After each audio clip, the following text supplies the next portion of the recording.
you attract students from all over the world, trying to get some sort of perspectives on doing business here. How do you capture that at the school?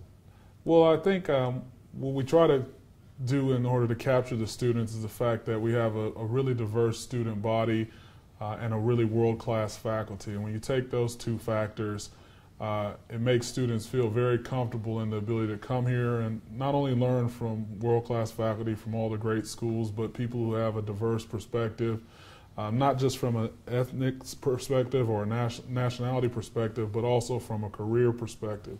So you can have a German management consultant or a Latin American production engineer or a school teacher from the Middle East. All those kind of factors add to the richness of the classroom, and I think the students who come here really, really want to get that kind of perspective in order to kind of round them out as a global manager for the future. What have been some of the biggest surprises as you have adapted to the culture? So I think the biggest surprise for me coming into the region is how underdeveloped the market is for MBA students. When you go into the United States, the MBA is a known quantity. You go to a recruiter, you talk to a recruiter, they understand what an MBA does and how it can impact the organization. Here, recruiters, it's not that they have a negative bias towards an MBA, but there's just not the prevalence of MBAs in the region. So as we try to open up opportunities for our students, we have to we have to really focus on articulating the value that an MBA brings to the table as opposed to, say, an undergrad or a Master's of Science student. Most of the time, I think recruiters are receptive to this, and I think after you build a relationship with them, they begin to realize the value that an MBA can provide, but it takes more time. Now, you talked about the opportunities, careers in Asia, which would suggest that the MBA in business education still has a big role to play and contribute in China.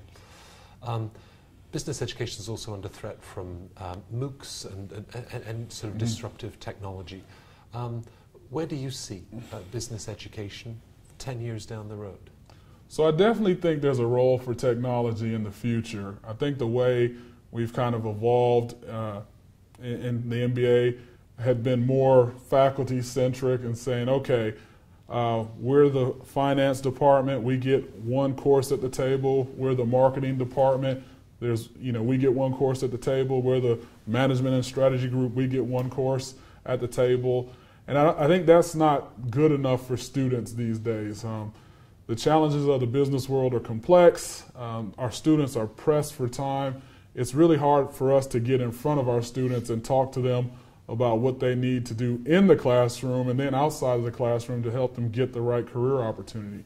And so I think technology, what it's going to do is help us accelerate the way in which we achieve learning outcomes in the classroom. And so what I mean is that some of the things that are more kind of mechanical in nature that are taught in the classroom, I think those kind of things will be put online. And then maybe you only have to spend half as much time in class to talk about really higher value add things that will free up the students time to do other things related to personal and self-development.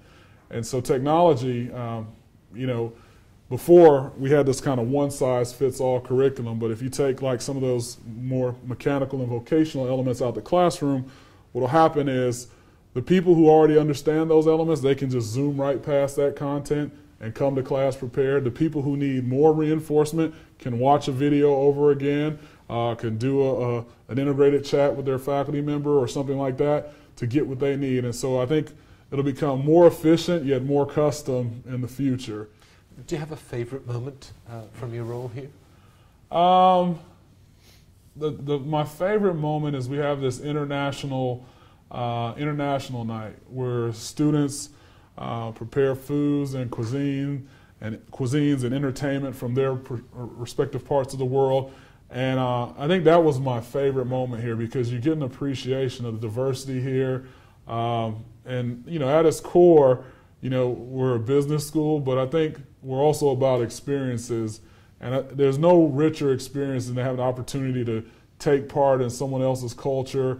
And while you don't really realize it when you're eating if you're eating some French food or Italian food or something like that, what you're really doing is gaining a better view of how people kind of see the world, and I think you're better able to relate to them over the long haul, and it just kind of heightens your cultural awareness so that even if you don't know one from this part of the world, because you've experienced so many different cultures, you just have a sensitivity and awareness to be mindful of some cultural nuance whenever you go into a new environment. So. And imagine with all of that food from all around the world, Yeah. it's a good meal too. Yeah. Talking of dinner, who would you most like to have dinner with? That's interesting. For me, I mean, as an American, this might seem kind of a little pro-American, but I'm always fascinated by what the presidents of the United States go through. And our last few presidents, when I've watched them on TV, it seems like they've had cordial relationships with each other. It's kind of a club where nobody knows what they're going through. And so if I could have dinner with someone, I'd probably like to have dinner with the last 3 presidents and just sit at the table and listen to them talk, right? And maybe laugh at the media who's speculating this, that, or the other. And the 3 of them would sit there and say, if they only knew half the information that we knew, this is why we did this decision. So President Obama, Bush, and Clinton, I think it'd be great to just sit there and have dinner with them and understand what real leaders have to do in order to kind of make the world move. So. Well, thank you for joining us at our interview table. And it was a pleasure speaking with you this afternoon. Thank you very much, Matt. Thanks, Sean.